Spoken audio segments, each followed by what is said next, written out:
Merry Christmas and welcome to Village Presbyterian Church. I'm Reverend Tom R. and I just want to share with you a phone call I had earlier this week from Reverend Noah Tall. I've taken a few notes so I could share it with you.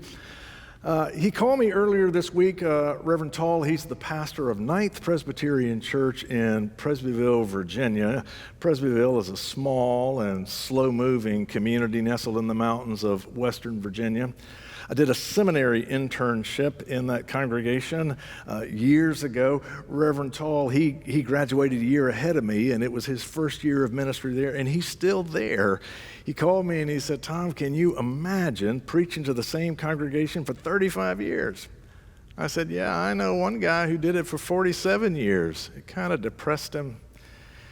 He called because he wanted to know what we were doing for Christmas Eve worship. He sounded a bit panicked. He said, "I've been here for 35 years, and to tell you the truth, I've just run out of material." I said, "You're an underachiever. I ran out of material a long time ago. I've been here only 17. I've repeated some stories so many times that my friend Tedrick, he just numbers them. He said, 35 is pretty good, but 112 you've done too many times. My friend Scott, a couple of months ago, he said, "Niagara Falls, we haven't heard that story in a while. Maybe you could try that one again." I said, "But don't worry, because your elders know that if you don't preach, they'll have to. And with that knowledge, they'll pray you through any dry sermon or attack of laryngitis." What prompted the call was Reverend Tall had opened his Christmas folder and it shook him a bit.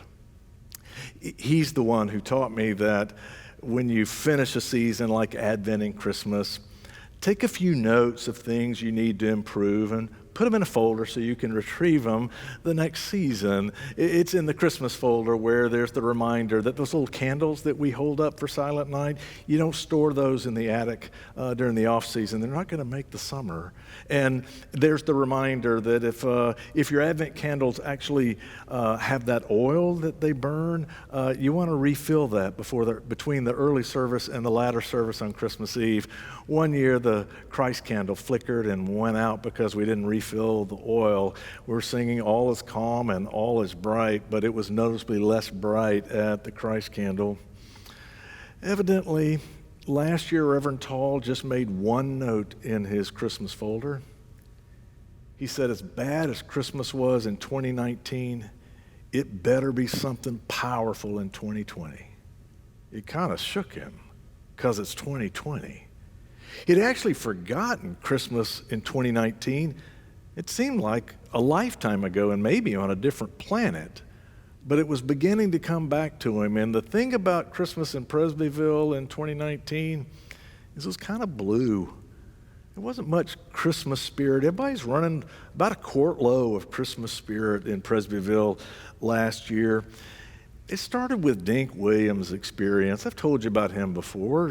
Dink, he's the son of Mabel and Hampy Williams, and he was in his last year of seminary in Atlanta.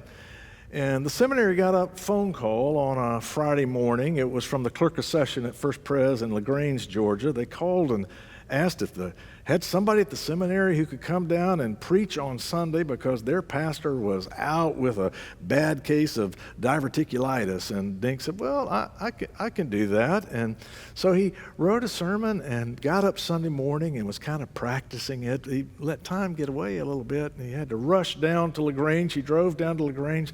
They told him the church is right on the town square, and so he pulled into the squares. He got out of the car. He heard the town clock chiming 11 o'clock. He raced into the church, and usher there gave him a bulletin. The service had already started. They were singing the opening hymn. So while they sang "Come Thou Long Expected Jesus," Dink Williams walks down the center aisle and up into the chancel. They had a fancy chair. He sat in one of those fancy chairs, and he looked over. They told him there'd be an elder there who would take care of the rest of the service. He looked over at the elder, who was smiling, obviously glad that he had finally arrived. When the hymn concluded, he sat down and looked at the bulletin, and he immediately had noticed a typo. They had listed the title of the sermon as Christmas Memories. But he had told them he was going to preach Christmas Surprise. It didn't seem like an easy typo. And then he looked to the side where they list the preacher of the day, and it didn't say Dink Williams, it said the Reverend Frank Chambliss. He wondered if they had given him a bulletin from the week before. He looked back over at the elder, who was still looking at him and smiling, and Dink noticed that his smile was less welcoming and more anxious. And then he looked up at the congregation, and even though the children's choir was singing, he seemed to have the full attention of everybody in that church. He looked back down at his bulletin, and he was thunderstruck. He realized then he wasn't in the First Presbyterian Church of LaGrange. He had walked into the First Baptist Church of LaGrange. He had noticed there were two churches on the square, and he picked the wrong one. He looked back over at the elder, who was still kind of smiling, and realized he probably wasn't an elder. He was probably the Reverend Frank Chambliss, who was planning on preaching Christmas memories, but was getting a Christmas surprise.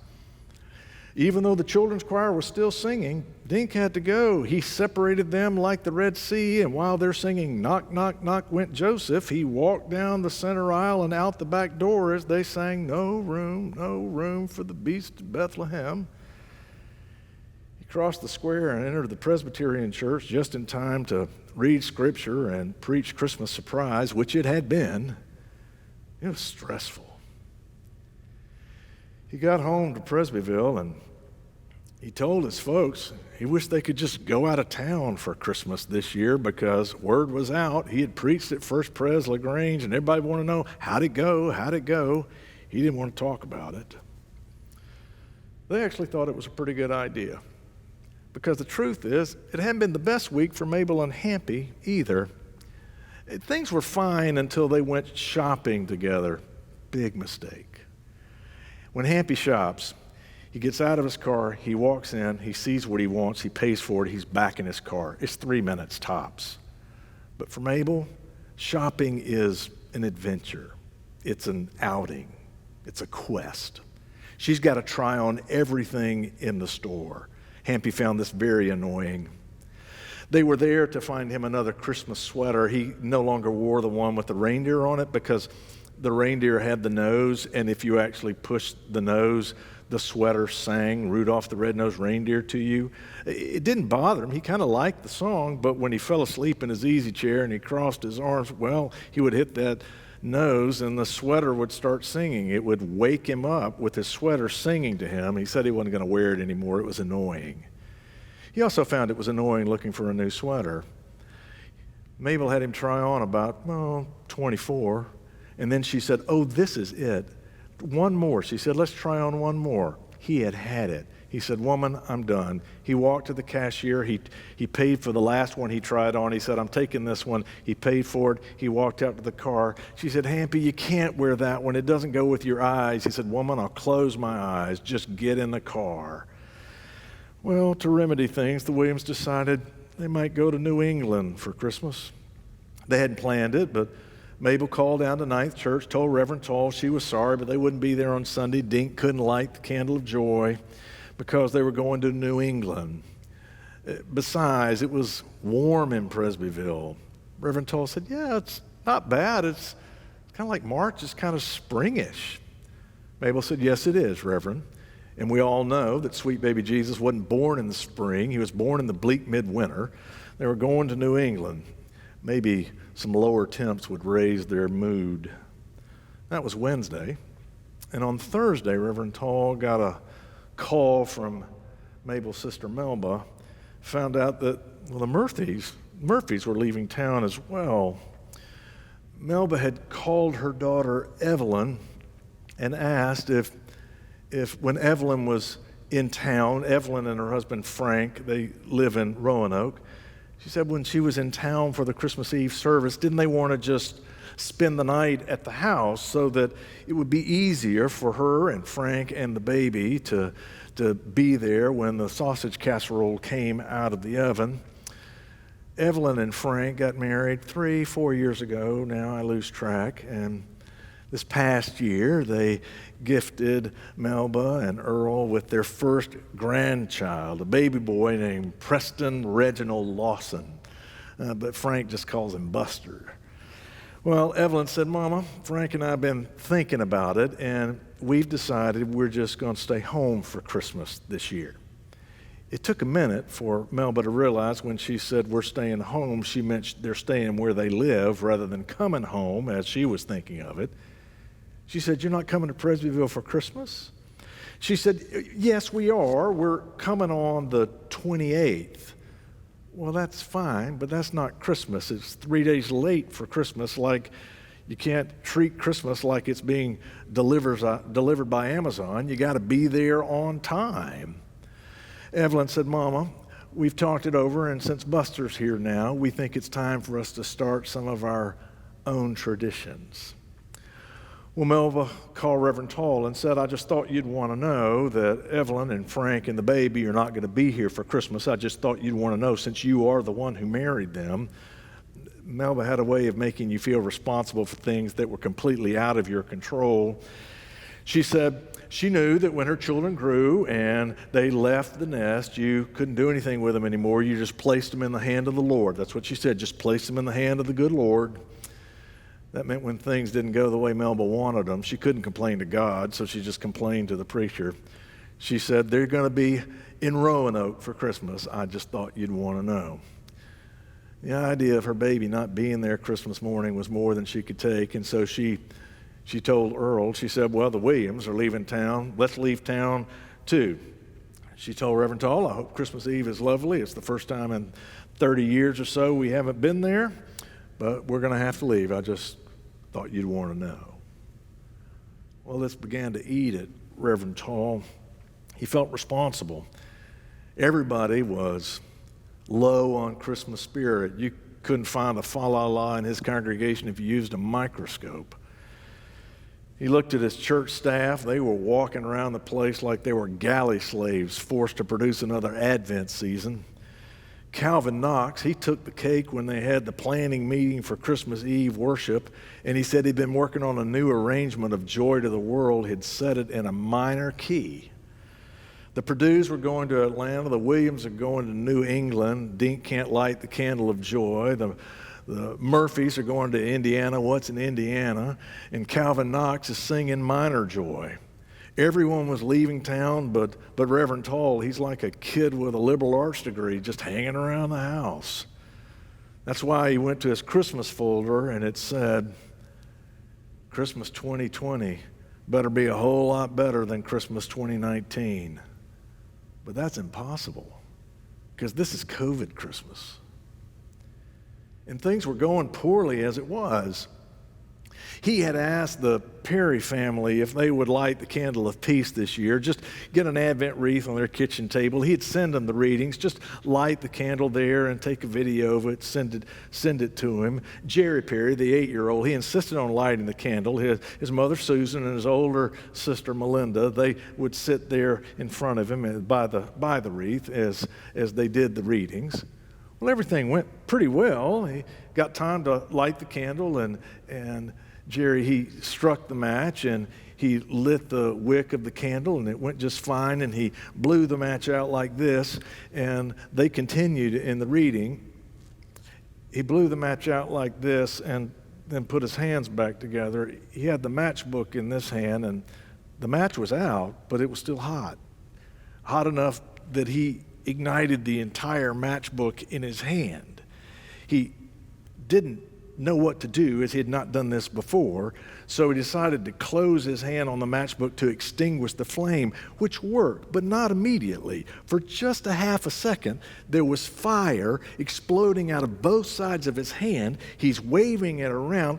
Poor Melinda, his mother, has no idea. She said, today we light the candle of peace, and he's back there jumping around behind it. It looked like some circus act had invaded the lighting of the Advent candle, or maybe the tongues of fire from Pentecost had broken away, crawled over some pages of Scripture, and invaded the wrong season. They sent the video to Reverend Tall, but he couldn't use that. So he just impromptu. He said, it's the candle of peace. Light your candle and be careful. COVID meant that nobody in Presbyterian could actually go out and purchase presents. Hampy Williams thought that might be Santa's greatest gift. So things should have been better this year at the Williams house, but Christmas Eve, things went kind of sour. Mabel had planned Christmas Eve dinner to be a turkey. She always had turkey on Christmas Eve. But when she called to order the turkey, they told her that the only turkeys they had left were 28 to 32 pounders. Well, she said, I can't use that. It's just my husband, my son, and I. And the salesman said, well, the 28 pound ought to be plenty then. She said, we can't eat all of that. She didn't know what to do. She decided, I'll do baked chicken. But she felt guilty because it's Christmas Eve. It's supposed to be turkey. Now, the guys didn't care, but she felt guilty. So she decided she would supplement the baked chicken with her world-famous meatloaf. The word is, her meatloaf was unforgettable. And if I've made you think that's a good thing, I've misled you. It was like no other food in the history of food. She would take the meatloaf to church night dinners, and people would have to talk, and so they would say things like, Mabel, I've never tasted anything like this. Mabel, people can't stop talking about your meatloaf. Mabel, who knew meatloaf could taste like this? She'd just beam. Well, Christmas Eve, she brought the baked chicken in, put it on the table. She said, I'm sorry, it's not a turkey. It's just this is what we have this year. But I've supplemented it with the meatloaf. And she said, Hampy, I'll put the meatloaf down here by your plate. He said, oh, I think this year I'm just going to go with the chicken. That's all he said. I think this year I'm just going to go with the chicken. She said, don't be silly. It's Christmas Eve. Enjoy the meatloaf. I think this year I'm just going to go with the chicken. It was in that moment that the light bulb went off. And she said, Hampy Williams, are you telling me that you don't like my meatloaf? Oh, Mabel, I didn't say that. Are you telling me that you don't like my meatloaf? He said, Mabel, your meatloaf is unforgettable. She all of a sudden realized all those church night dinners, all those things those people had said, all of those stay-at-home birthdays where she had made meatloaf to celebrate, she told him, she said, I hate this meatloaf. I just made it because I thought you liked it. All of a sudden, she realized her whole marriage was a lie. She got so mad, she grabbed the plate of meatloaf, she walked into the kitchen and opened the back door, and she launched the meatloaf out into the backyard. She held onto the plate, but the meatloaf slid off into the backyard. It was so dry, it broke up in the air and kind of scattered across the backyard. Their dog Luther ran up to try to get some, but he smelled it and he backed away. She came back and she slammed the empty plate on the table and she said, Hampy Williams, would you like to return thanks? I suppose it was COVID. Everybody's a little stressed. Reverend Tall didn't know what to do in an environment like this. But he remembered it was years ago that Ninth Church used to do what they called a live nativity. Members of the church, they would dress up as Mary and Joseph, the shepherds, the magi, and they'd go stand out in the front yard and they'd set the scene like they were at the manger. Doug Perdue was pretty handy. He made a manger and a stable even, and they would stand there around the manger with a baby doll in the manger, and people from town would come and see it. It was like a living Christmas card. There were no lines, no dialogue. They would play Christmas carols on a loudspeaker. One year, the volunteer pool was rather slim, and Doug Perdue got stuck being a shepherd 4 nights running. The temperature was in the mid-30s each of those nights, and by the time the sweet baby Jesus was born, Doug Perdue was in the hospital with double pneumonia. He got over it, but it did inspire some creativity. He said he thought it would be safer for the congregation and it would avoid a risk of workman's comp if, rather than using live people, he just made images of Mary, Joseph, shepherds, and the wise men out of plywood, 3/4 inch. He got the women of Circle 3 to paint them. It was not the work of Michelangelo, but most people, if you looked at it kind of in the dark, you could tell who they were. But that eventually passed. I mean, it was one thing to come watch your neighbor stand around the manger. It's something else, less inspiring to watch 3/4 inch plywood stand around the manger. So they eventually just stopped the practice and they stored all those images in the attic of the sanctuary. Reverend Tall remembered they were there, and he told the custodian, Michael Lane, he said, go up in the attic, see if you can find those manger characters and bring them down into the chancel of the sanctuary and just set it up there. So Michael did. He went up. It took him a while to find them, but he found most of them. Only one wise man that he could find. He found most of the pieces. He brought them down, and he put them in the sanctuary like he was asked, but he left a note for Reverend Tall. He said, you might want to step in the sanctuary and give that manger scene a look-see. That's what he said. You might want to give it a look-see. And here's why. Reverend Tall reminded me that Ninth Church's founding pastor was Reverend Bailey. I think it was Isaac Bailey. He served the church for about 12 years, and a lot of people say 8 of them were pretty good.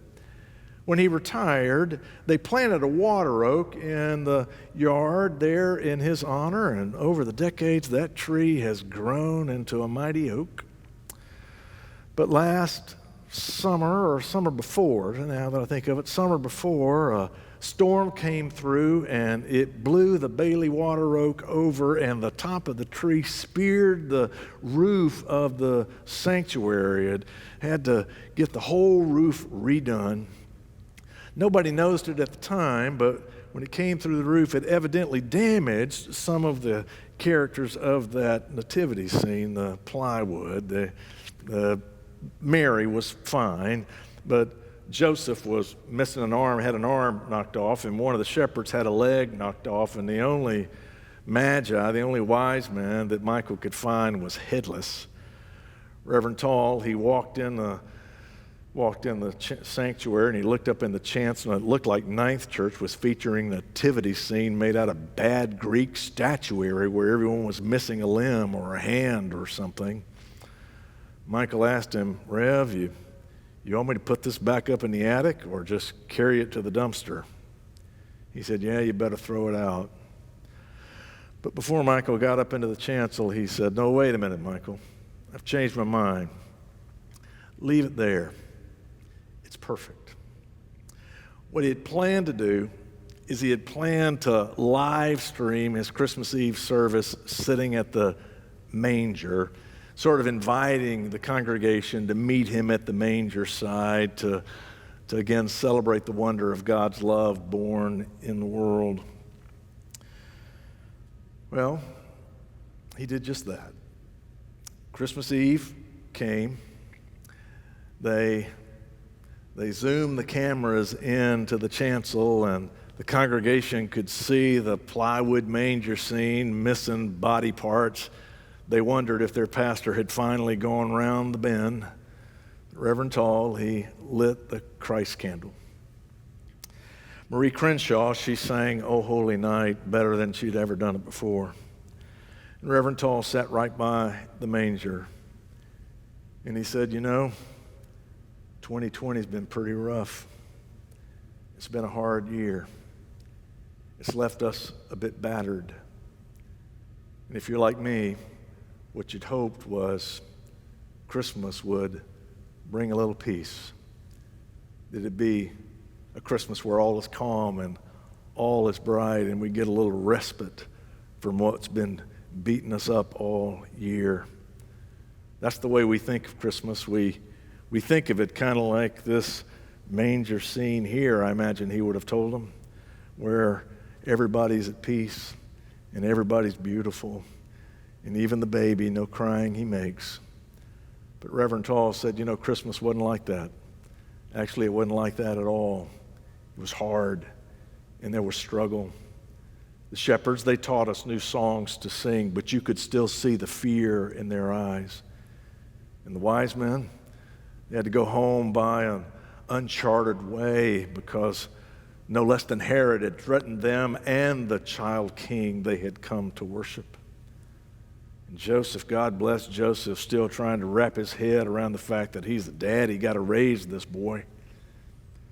And Mary, she could have used an angel or two to stop by that lonely manger as she looks at her baby in a manger, because the world has no place, no room for her own child.